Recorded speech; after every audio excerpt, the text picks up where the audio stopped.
घर में लगातार टोका-टोकी के माहौल से परेशान होकर कुछ दोस्तों ने मिलकर एक कमरा किराए पर लेने की योजना बनाई। जहां वो अपनी मर्जी के मालिक हो, उन्होंने वैसा ही किया और परिवार से थोड़ा दूर एक कमरा किराए पर ले लिया। वहां उन्होंने हुक्का और अपनी ज़रूरत की अन्य चीज़ें रखी और नशा करने लगे। एक दिन जब वे 4-5 हुक्के रख कर लगातार पी रहे थे, उनमें शर्त लगी कि कौन सबसे ज़्यादा धुआं निकालेगा। इस होड़ में इतना धुआं निकलता है कि पड़ोस के फ्लैट में रहने वाले लोगों को भी तकलीफ होने लगती है। उन्होंने तुरंत सोसाइटी के लोगों से शिकायत की कि कुछ लड़के शोर मचाते हैं, गाना गाते हैं और हुक्का पीकर परेशान करते हैं।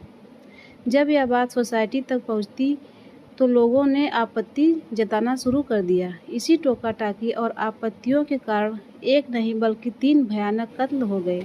कत्ल करने से पहले कातिल ने रिहर्सल किया और अपराध धारावाहिक देखे ताकि उसे लगे कि वह कत्ल करने के बाद पकड़ा नहीं जाएगा। लेकिन कहते हैं कि कातिल कितना भी शातिर क्यों न हो, कोई न कोई सबूत जरूर छोड़ देता है। नमस्कार, मैं आर्या त्रिपाठी आज आपको दिल्ली के वसंत कुंज के किशनगढ़ इलाके के एक घर C28 8/12 की सच्ची घटना सुनाने जा रही हूँ।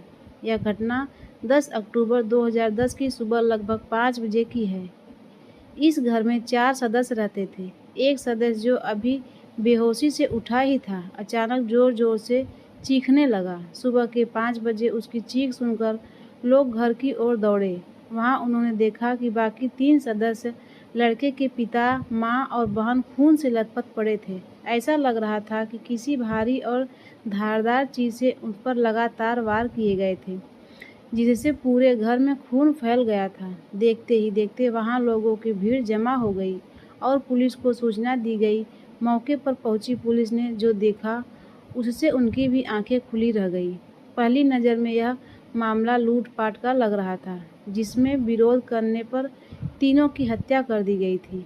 घर का एकमात्र जीवित सदस्य गंभीर हालत में था, जिसे इलाज के लिए अस्पताल में जाया गया।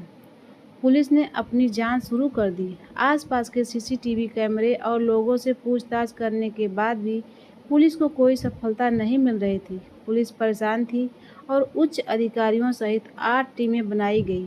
मामला राष्ट्रीय राजधानी क्षेत्र दिल्ली से जुड़ा होने के कारण पुलिस पर मीडिया और जनता का भारी दबाव था कि जल्द से जल्द घटना का खुलासा किया जाए।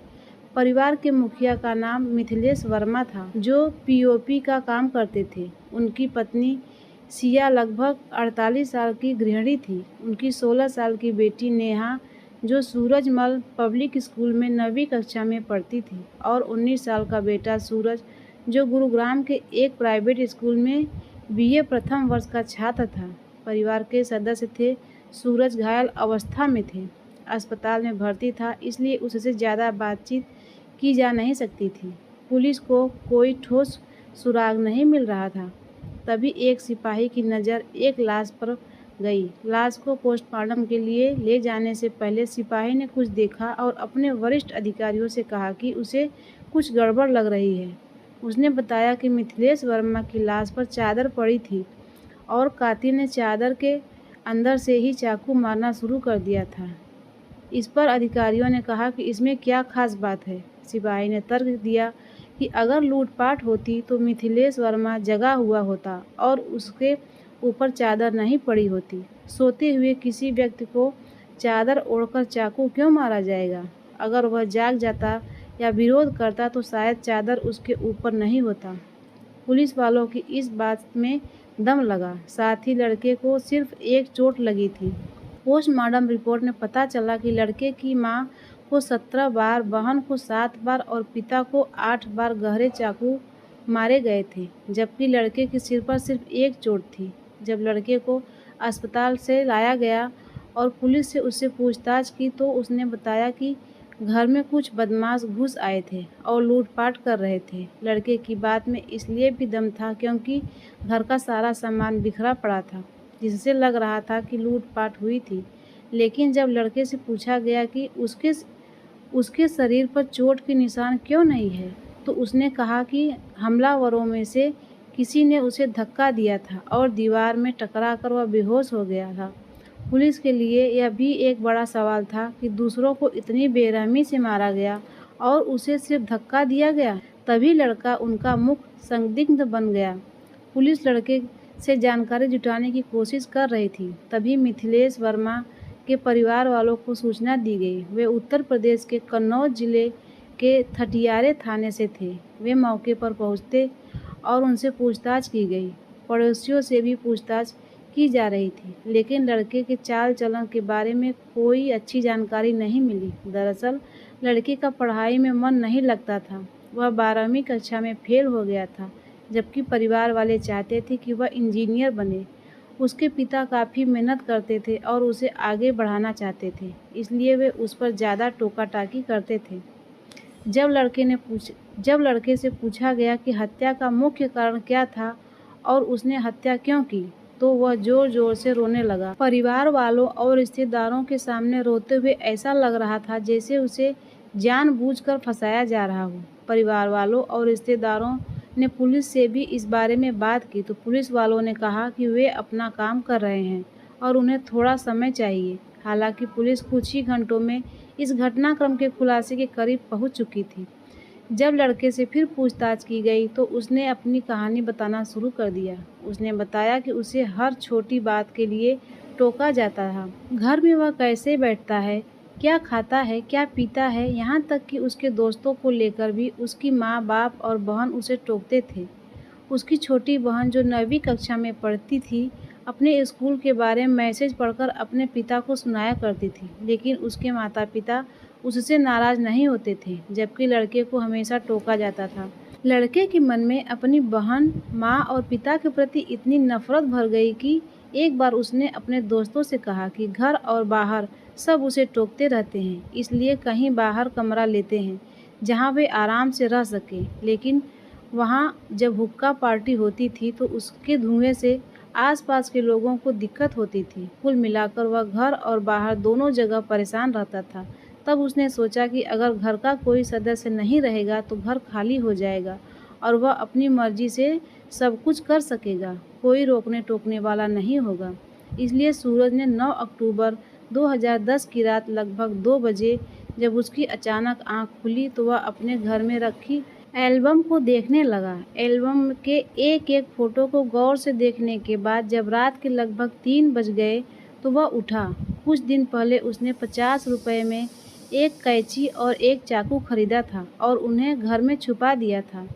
जिस रात उसने कत्ल करने का फैसला किया था, सबसे पहले उसने सोते हुए अपने पिता पर चाकू से 8 बार वार किए। वह एक के बाद एक बार करता रहा जब तक उसके पिता की मौत नहीं हो गई। इसी बीच अचानक उसकी माँ आ गई और जैसे ही उसने अपने बेटे को रोकने की कोशिश की तो उसने अपनी माँ का गर्दन पर भी चाकू चला दिया। माँ भी तड़पते हुए ज़मीन पर गिर गई। फिर उसकी बहन की आंखें खुल गई और जब वह आई तो उसने उसे भी गर्दन पर चाकू मारा और वह भी ज़मीन पर गिर गई। एक तरफ उसकी बहन तड़प रही थी, दूसरी तरफ उसकी माँ। उसने अपनी माँ पर 1-2 नहीं लगभग 17 बार वार किए, जब तक उसकी पूरी तरह से मौत नहीं हो गई, क्योंकि वह अपनी माँ से बहुत नफरत करता था। माँ ही उसे सबसे ज़्यादा रोकती टोकती थी। अब उसकी बहन तड़प रही थी। हालांकि वह अपनी छोटी बहन से बहुत प्यार करता था, लेकिन जैसे ही उसे एक चाकू लगा और उसकी गर्दन से खून निकलने लगा और वह तड़प रही थी, तो वह उसके पास बैठ गया और उसे भी लगभग 7 बार और चाकू मारा। मारने के बाद जब उसकी बहन मर गई तो वह उसके पास बैठा रहा और बार-बार एक ही बात कह रहा था कि काश तुम मुझे न टोकती तो शायद मैं यह काम नहीं करता। फिर उसने आराम से उन हथियारों को, चाहे चाकू हो या कैंची, बाथरूम में ले जाकर साफ किया और उन्हें छुपा दिया। इसके बाद उसने आराम से घर में एक योजना बनाई। लगभग 15 अगस्त 2010 से वह अपने परिवार के लोगों की हत्या करने की कोशिश कर रहा था। इसके लिए वह लगातार क्राइम सीरियल देख रहा था और एक अभ्यास कर रहा था कि कैसे कत्ल करेगा और आराम से बच जाएगा। रिहर्सल करने के बाद भी वह बच नहीं पाया और पकड़ा गया। इस घटनाक्रम को अंजाम देने के बाद उसने घर का सामान चारों तरफ फैला दिया। पुलिस के लिए एक और संदेह की वजह यह थी कि लॉकर में पैसे रखे हुए थे और उन पर कोई हाथ नहीं लगाया गया था, जबकि लॉकर की चाबी वहीं पास में रखी हुई थी। पुलिस इस लड़के पर शक कर रही थी। आखिरकार वह पकड़ा गया और जब इस घटनाक्रम का खुलासा हुआ तो लोगों को यकीन नहीं हो रहा था कि जिस बेटे पर माँ और बाप बहन नाज करते थे वही उनका कातिल हो सकता है। यह घटना दिल्ली की सबसे चर्चित घटनाओं में से एक हो गई। हालांकि कई साल बीत गए हैं, शायद अभी तक इस घटनाक्रम के आरोपी को न निचली अदालत से कोई सज़ा मिली और न ही मामला ज़्यादा आगे बढ़ पाया है। दोस्तों, इस पूरे घटनाक्रम को सुनाने का उद्देश्य किसी को परेशान करना नहीं है, बल्कि आपको जागरूक करना है, सचेत करना है। आप सब लोग अपना ख्याल रखें, सुरक्षित रहें। जय हिंद, जय भारत।